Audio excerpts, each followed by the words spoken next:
Hey folks, Russ Scala here. I'm here with Chrissy Misfit, our head question and answer person, our writer that helps keep our whole team focused. The holidays are coming up and we want to talk about weight loss. And this is probably one of the most frustrating topics on the planet. And what we want to do is we want to give you some information that you could apply. We want to explain the real reason you're not losing weight or gaining weight. We want to explain why men and women lose weight, lose weight differently. But first, I want to start out with a story. And this story, again, once you track the history of weight loss, you could wonder and understand why it's so frustrating. I've worked with bariatric patients that spent $30,000 on bariatric surgery, and they still gained weight after their bariatric surgery. I work with people that were on restrictive calorie diets. We work with obese children. And what I find out is there's a lot of misinformation out there. So let's start with, I think his name was William Atwater. He in the early 1900s, he was working with a bomb calorie meter. And this bomb calorie meter was, he would put like different metals in there and he would heat it up and it would raise 1 degree would be 1 calorie. So the bomb calorie meter was measuring calories and measuring different metals inside this device and testing and measuring heat. Well, he had the idea when he worked for the agriculture industry that he wants to put different food in there. And as he puts different food in there, he started measuring the calorie count of the food. So this is why the calories in, calories out is really doesn't work, because he started measuring certain foods in the bomb calorie meter and he was marking down the calories. And that's how we came up with our calorie count on food, but that isn't how our metabolism works. Our metabolism doesn't work like the bomb calorie meter. So what we can think about is I've researched thousands of people that were running marathons. You can see it on the Russ Scala YouTube channel, and they're gaining weight as they increase their exercise. We know you are not what you eat, you are what you absorb.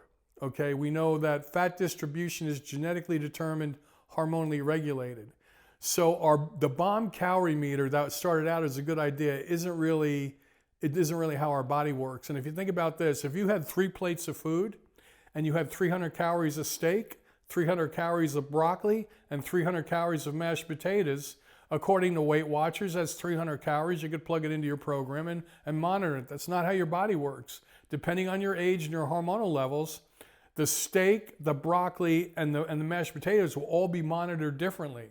And the reason we know this is because people are now wearing continuous glucose monitors. They're measuring their blood sugar, okay, every hour. So if they eat the steak, they can see if their blood sugar is going up and they're storing fat. It's staying stable. They eat the broccoli, blood sugar comes up a little bit, staying stable. But if they eat the mashed potatoes, which is high glycemic rate food, the blood sugar skyrockets and they start to store fat. Then these people wearing a continuous glucose monitor can now adjust their diet by just looking at the monitor in their phone. So these are some really amazing things. So there's a lot of misinformation out there. There's a HCG diet. There's been 1,000 diets since the early 1900s, and none of them work. So what we want to do is talk about that, and Chrissy's going to shoot me some quick questions so you folks can get through the holidays and keep your weight stable. Right? Yeah, that's a tall order. You just shot a torpedo through the calories in, calories out deal. Quality of your food matters. Are there any other weight loss myths that people believe that can be also? Well, one of the things, when you stand on a scale, it doesn't tell you your weight. It doesn't tell you your body fat to muscle ratio, right? So there's a lot of people out there that are skinny fat, all right?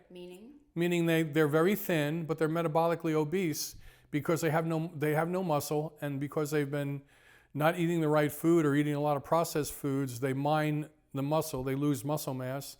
We talked about that in one of our videos, sarcopenia, and they end up, these people are normal weight, metabolically obese. So that leaves you open to not being as mobile when you're older, and Right. and not having mobility when you're older is a dangerous thing. Yeah, exactly. And I'm not the food Nazi.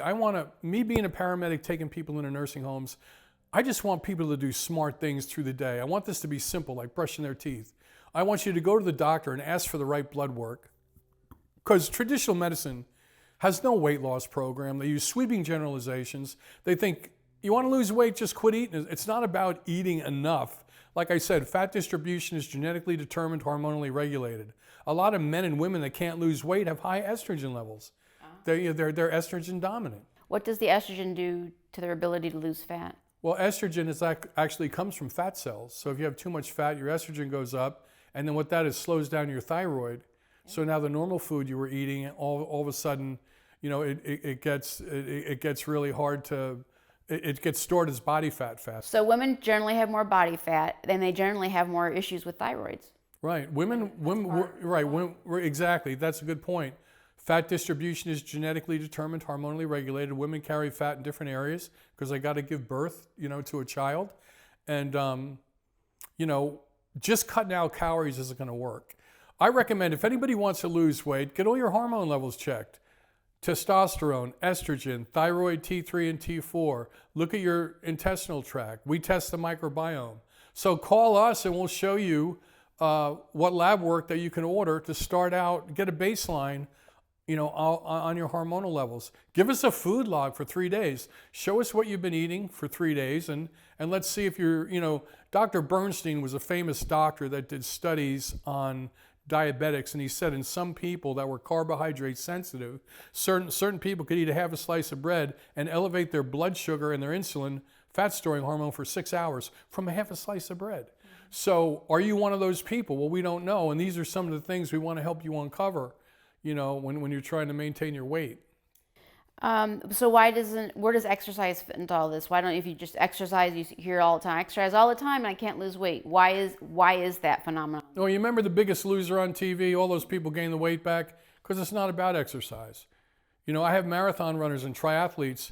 I used to watch the people come across the finish line in triathlons way back in the late 80s, early 90s. I'm like, why are they not losing weight? I said, why are they carrying so much body fat with all this training? And my wheels started spinning back then. Well, all the exercise they were doing was elevating cortisol levels, and cortisol lowers all your hormonal levels. I mean, you could Google cortisol and belly fat. When cortisol goes up, you're storing fat in the abdominal area. And also their dietary habits weren't great either. Yeah. When listen, the ketogenic diet, fasting, intermittent fasting, all that stuff is becoming popular. And again, you've got to drip the science on people. When you tell somebody they don't eat three meals a day, that's going to take them some time to wrap their head around. So by studying evolutionary biology, the Inuit Indians, the Maasai tribe, you can learn a lot from veterinarians that have to take care of animals with nutrition. So we gather a lot of information, folks, and we put it into your hands so you could raise your doctor to a higher standard. And weight loss, if you have a good foundation of knowledge, which you're sharing here, get the right blood work, losing a pound a week shouldn't be that hard for you. So when you say fat distribution is genetically determined and hormonally regulated, what do you mean by that? Okay, look where women store body fat. In the lower extremities, like I said, because of they're going to be birthing a child. Men store body fat in different places, right? So it's stomach. Yeah, it's genetically determined. But look what happens when men have high estrogen levels. When men get older and the grumpy old men, when they start losing testosterone and they elevate their estrogen levels, they get man boobs. They start storing body fat in the same place women do. So estrogen dominance is a problem with men and women as they age. The environmental estrogens can estrogenize us. I've got a couple of videos on the Russ Scala YouTube channel on estrogen dominance. Again, just something to pay attention to. You could ask your doctor, Doc, I want to go on a weight loss program. I need some baseline lab work. Can you check my estrogen levels along with my thyroid, T3 and T4, testosterone, progesterone? Look at my microbiome and my mitochondrial function. That might set your doctor back on his heels a little bit. But what we're trying to help you do is build a therapeutic relationship, with your doctor. We know he's not trained in diet. We know he's not trained in nutrition, but you could ask for it. And if he can't get it together, you could call us or we'll help you find another doctor. So with this deep dive, we're seeing that there's a lot more factors than just calories in, calories out, or, so it sounds like when there's so many factors that if you're doing it the wrong way, you could actually hurt yourself. So right. Why are most weight loss programs dangerous? Well, some of the weight loss programs, people have an electrolyte imbalance. They're told to drink a gallon of water a day, and that could cause imbalances. It's called hyponatremia. You could Google the book called Waterlogged. Dr. Tim Noakes wrote a book called Waterlogged about people that are drinking too much water and what it does to their brain. It's really dangerous.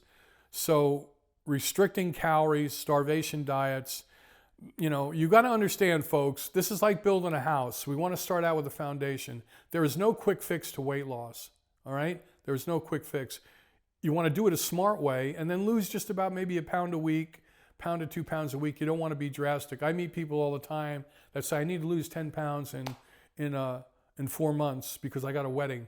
And I don't even want to take those people on board because it's not going to work. You know what I mean? So again, we are all biochemically unique.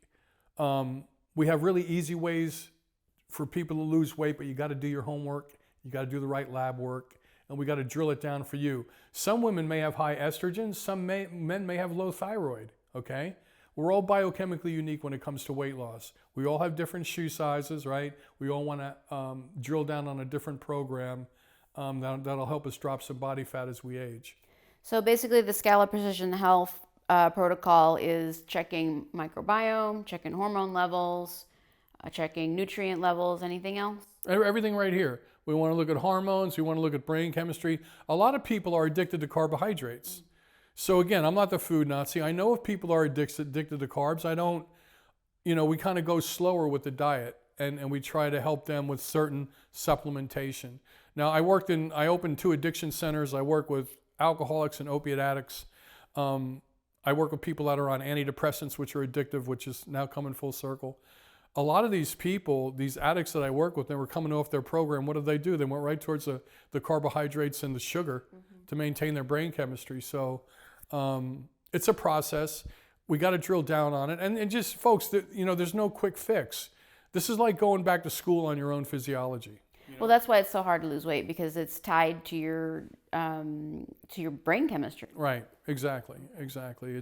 And some people are more addictive than others. Some people get more frustrated. Some people use food as a medication to calm their brain down. Just like I tell guys, Russ, you're not going to tell me to quit drinking, are you? I go, no, but why don't you switch from the liquid bread, the beer, over to vodka? Because the beer is going to skyrocket your blood sugar, and you're going to keep gaining fat. I studied the drinking man's diet in the early 1950s, where they had a couple of scotches, and it kept their blood sugar down, and they were able to lose weight it's basically a ketogenic diet and a couple of drinks a day. Again, so I'm not the food Nazi. I know people need to go out and socialize. I'm trying to be real. I've got clients that are, their liver's starting to fail.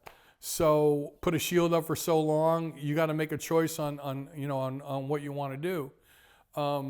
So again, the reason I love this business is because back when I was a paramedic, every emergency scene was different, kept me on my toes, kept me on the edge. Now when I'm working with clients, every client is a little different, keeps me on my toes, keeps me on the edge to get them answers, So it seems like when it comes to weight loss, it might not be your fault. You just have to think about it differently. Get the right kind of testing, get the right kind of help, and make sure you do an individual program. Right. Think about it. It's somebody wants to lose weight. Their doctor is telling them something. Their personal trainer is telling them something. Their tooth fanny granny is telling them something. And everybody says it's your fault because you're heavy. So they have nowhere to turn, and they're pissed. And they're like, why isn't this working for me? So again, it's like we got to clean the chalkboard in your head.